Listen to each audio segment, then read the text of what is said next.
400 বছর পর্যন্ত বরফে চাপা পড়া একটি মন্দির, যার উপরে বড় বড় বরফের চাই এসে পড়তে থাকে। তাও এই মন্দিরের কোনো ক্ষতি হয় না। এরপর অনেক বছর পর যখন বরফ গলতে শুরু করে, তখন এই মন্দিরটি সামনে আসলো।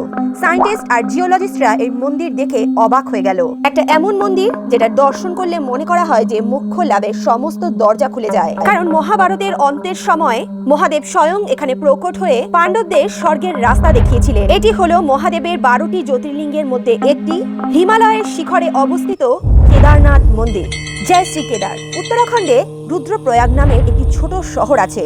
এখানকার প্রাকৃতিক সৌন্দর্য অত্যন্ত মনোরম, আর এই প্রাকৃতিক সৌন্দর্যের মধ্যেই স্থাপিত রয়েছে মহাদেবের কেদারনাথ মন্দির। এই স্থানটিকে ভারতের সবচেয়ে পবিত্রতম মন্দিরের মধ্যে একটি মনে করা হয়। কেদারনাথ মন্দিরের বর্ণন 700,000 বছর পুরনো স্কন্দ পুরাণে বর্ণিত রয়েছে। সমুদ্র সমতলের থেকে 3584 কিলোমিটার উচ্চতায় অবস্থিত এই মন্দিরটি একটি 6 ফিট উঁচু পাথরের প্ল্যাটফর্মের উপরে তৈরি, এবং এখানে সবার প্রথমে আপনি শিবজির বাহন নন্দী মহারাজের একটি বড় মূর্তি দেখতে পাবেন। নন্দী মহারাজের ঠিক সামনেই রয়েছে মন্দিরের মুখ্য ভাগ, যেখানে বড় একটি মণ্ডপ তৈরি করা হয়েছে, যার ঠিক মাঝামাঝি রয়েছে মন্দিরের গর্ভগৃহ, যার মধ্যে প্রতিষ্ঠিত রয়েছে একটি পিরামিড শেপের শিবলিঙ্গ।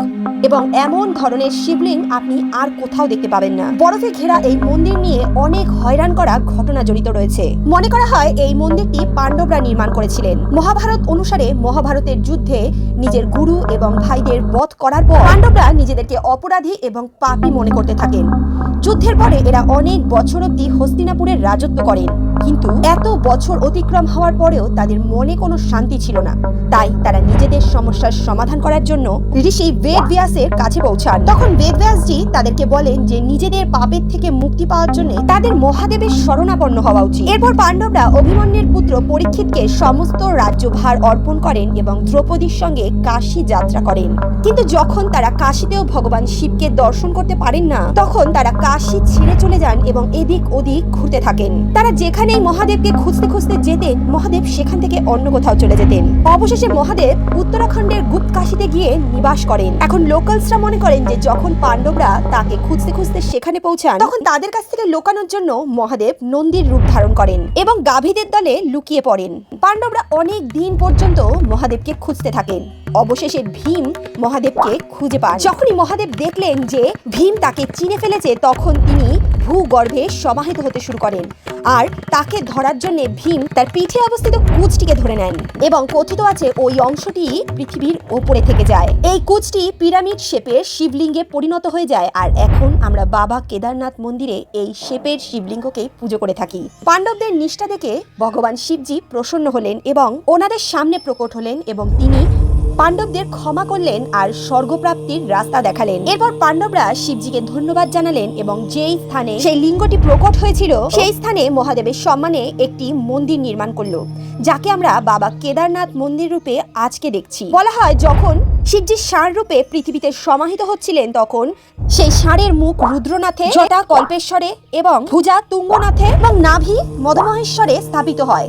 তাই কেদারনাথের সঙ্গে এই 4টি স্থানেরও পূজা করা হয়, এবং কেদারনাথের সঙ্গে এই 4টি স্থানকে মিলিয়ে পঞ্চ কেদার নাম দেওয়া হয়েছে। তবে এই মন্দিরের সঙ্গে আরো অনেক কল্পকাহিনী যুক্ত রয়েছে। মনে করা হয় যে আজকে আমরা যে মন্দির দেখছি 8ম শতকে আদি শঙ্করাচার্য দ্বারা নির্মিত হয়েছিল, কিন্তু আর্কিওলজিক্যাল সার্ভে অফ ইন্ডিয়াতে যখন এই মন্দিরের পাথরের পরীক্ষা করলো, তখন তারা এটি উদ্ঘাটন করলেন যে এই পাথরের টাইমলাইন মহাভারতের সময়কার টাইমলাইনের সঙ্গে ম্যাচ করছে। মনে করা হয় যে মহাদেবের রুদ্ররূপ কাল ভৈরব এই মন্দিরের স্বয়ং রক্ষা করেন। 3টি চোখ, 4টি হাত এবং গলায় মুন্ডের মালা, একটি হাতে ত্রিশূল, অপর হাতে ডমরু, অপর হাতে পাশা এবং চতুর্থ হাতে একটি মুন্ডু, এবং তার বাহন হলো কালো রঙের একটি কুকুর। কেদারনাথ থেকে 500 কিলোমিটার দূর উত্তরের দিকে আপনারা বাবা ভৈরবনাথের একটি ছোট মন্দির দেখতে পাবেন। এই মন্দিরটি একটি খোলা জায়গায় অবস্থিত।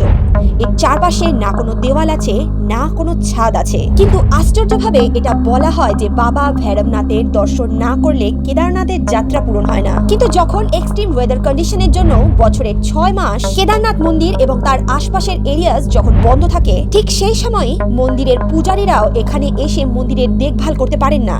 মনে করা হয় মহাদেব তখন নিজের কালভৈরব অবতারে এখানে আসেন। এবং তখন তিনি কেদারনাথ মন্দির এবং সেখানকার আশেপাশের সমস্ত এরিয়ার রক্ষা করেন। বাবা কেদারনাথ মন্দিরের স্থানকে একটি ডিজাস্টার প্রুফ জায়গা মনে করা হয়। এমন একটি সময় এসেছিল যখন উঁচু স্থানে অবস্থিত অনেক মন্দির এবং তার সারাউন্ডেড এরিয়াসগুলো সম্পূর্ণ বরফে ঢেকে যায় এবং বড় বড় বরফের চাই এই স্থানে অনবরত পড়তে থাকতো এবং এই কারণেই এই স্থানে অনেক বেশি ক্ষয়ক্ষতিও হতো। যখন এত বড় বড় বরফের চাই এখানকার ঘর এবং এখানকার ইমারতগুলিতে পড়তো তখন সেগুলি সেই স্থানেই পুরোপুরি ধ্বংস হয়ে যেত। এই সময়টিকে মিনি আইস এজও বলা হয়ে থাকে।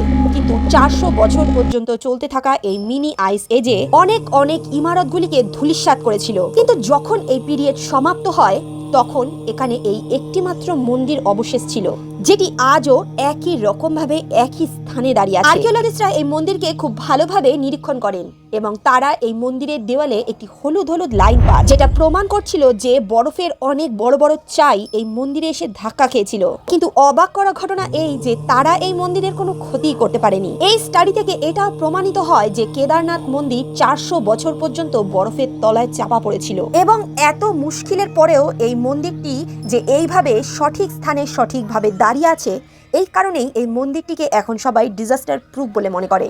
এবং 2013 উত্তরাখণ্ড ফ্লাডের পর এই বিষয়টি আরো ভালোভাবে প্রমাণিত হয়। উত্তরাখণ্ডের ধ্বংসলীলা সৃষ্টিকারী এই ফ্লাড মন্দিরকে 1 ইঞ্চিও ক্ষতি করতে পারেনি। এই ইনসিডেন্টের পর আর্কিওলজি সার্ভে অফ ইন্ডিয়া দ্বারা এই মন্দিরের স্টাডি করা হয়েছিল এবং তখন সামনে এসেছিল একটি অবিশ্বাস্যকর ঘটনা। এই মন্দিরটি যে এরিয়াতে নির্মিত হয়েছিল সেই ভূভাগটি আসলে একটি ডিজাস্টার প্রুফ এরিয়া। মন্দিরের পাথরগুলিকে একে অপরের সঙ্গে যুক্ত করার জন্য ইন্টারলক টেকনিকের ব্যবহার করা হয়েছিল। এই টেকনিকের দ্বারা পাথরগুলিকে একে অপরের সঙ্গে এমন ভাবে আটকে দেওয়া হয় যে এটি একটি খুবই মজবুত স্ট্রাকচার তৈরি করে। বিভিন্ন তথ্য অনুসারে জানা যায় যে 1900 দশকে এই ইন্টারলক টেকনিকের আবিষ্কার করা হয়েছিল, কিন্তু আমাদের পূর্বপুরুষরা এই টেকনিক অনেক আগেই বার করেছিলেন। এর থেকে তো এটাই প্রমাণিত হয় যে অনেক আগের থেকেই আমাদের পূর্বপুরুষদের কাছে এর জ্ঞান, এর নলেজ ছিল। যখন মন্দিরের আর্কিটেকচার আমাদের হয়রান করে দেয়, ঠিক তখনই এই মন্দিরটিকে ডিজাস্টার প্রুফ হওয়ার কারণ একটি বড় পাথরকে মনে করা হয়। 16 জুন 2013 উত্তরাখণ্ডে নেমে আসা ধ্বংসাত্মক ফ্লাড পুরো ভারতবর্ষকে নাড়িয়ে দিয়েছিল। অনেক বড় বড় পাথর কেদারনাথের মন্দিরের চারপাশ থেকে বয়ে নিচে নেমে আসে। এই পাথরগুলো কেদারনাথের আশেপাশে নির্মিত হোটেলস এবং ধর্মশালাগুলিকে পুরো ধ্বংস করে দিয়েছিল। কিন্তু কেদারনাথ মন্দির এবং কেদারনাথ মন্দিরে অবস্থিত অনেক মানুষ এই ধ্বংসাত্মক ফ্লাড থেকে বেঁচে যায়। নিজেদেরকে রক্ষা করার জন্য কেদারনাথ মন্দিরের ভেতরে অনেক মানুষ প্রবেশ করেছিল এবং তখনই একটি বিশাল পাথর অনেক তীব্র গতিতে মন্দিরের দিকে আসতে লাগলো। এই পাথরটিকে দেখে সবাই ভয়ে কাঁপতে শুরু করলো। কিন্তু ঝড়ের গতিতে আসা এই পাথরটি হঠাৎই কেদারনাথ মন্দিরের কিছু আগেই এসে দাঁড়িয়ে পড়লো এবং এরপরে যতই পাথর এই মন্দিরের দিকে এগোচ্ছিল, এই পাথরে আঘাত খেয়ে সেটি দু টুকরো হয়ে যাচ্ছিল। আর সেখানে অবস্থিত মানুষেরা এই দৃশ্য দেখে অবাক হয়ে গেছিল। এখানকার লোকালসদের কথা বিশ্বাস করলে এটাই প্রমাণিত হয় যে এই পাথরটি পুরো সময় ধরে এই মন্দিরের রক্ষা করছিল।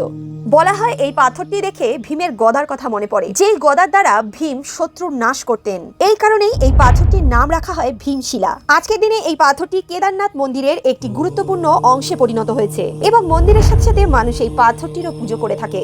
কিন্তু একটু ভাবুন তো, কেন এই পাথরটি মন্দিরের কিছু আগেই এসে দাঁড়িয়ে পড়লো? এটা শুধুমাত্র কি একটি কোইন্সিডেন্স, অথবা এটি মহাদেবের চমৎকার? ভীমশিলা পাথরের কাহিনী আজকেও একটি গভীর রহস্যের বর্ণনা করে। কেদারনাথের মুশকিল যাত্রা পার করে প্রতি বছর লাখ লাখ মানুষ, লক্ষ লক্ষ পুণ্যার্থী এই মন্দিরের দর্শন করতে আসেন। মহাদেবের ভক্তির একটি ইউনিক কম্বিনেশন এই কেদারনাথ মন্দির 12টি জ্যোতির্লিঙ্গের মধ্যে একটি এবং এটি সবচেয়ে উঁচুতে অবস্থিত। যদি আপনারা মহাদেবের 12টি জ্যোতির্লিঙ্গ সম্বন্ধে জানতে চান তাহলে আমাদের কমেন্ট বক্সে অবশ্যই লিখে জানান। আমরা ভবিষ্যতে এই নিয়ে ভিডিও অবশ্যই বানাবো। আর আপনাদের আমাদের এই ভিডিও কেমন লাগলো কমেন্টে অবশ্যই জানান। ভিডিও ভালো লাগলে don't forget to like and share. এমনই অজানা রহস্যের সন্ধানে আমাদের চ্যানেল সবসময় থাকে। চলে আসবো অপর একদিন অপর একটি রহস্যের উদ্ঘাটন করতে। ততক্ষণের জন্য টেক কেয়ার।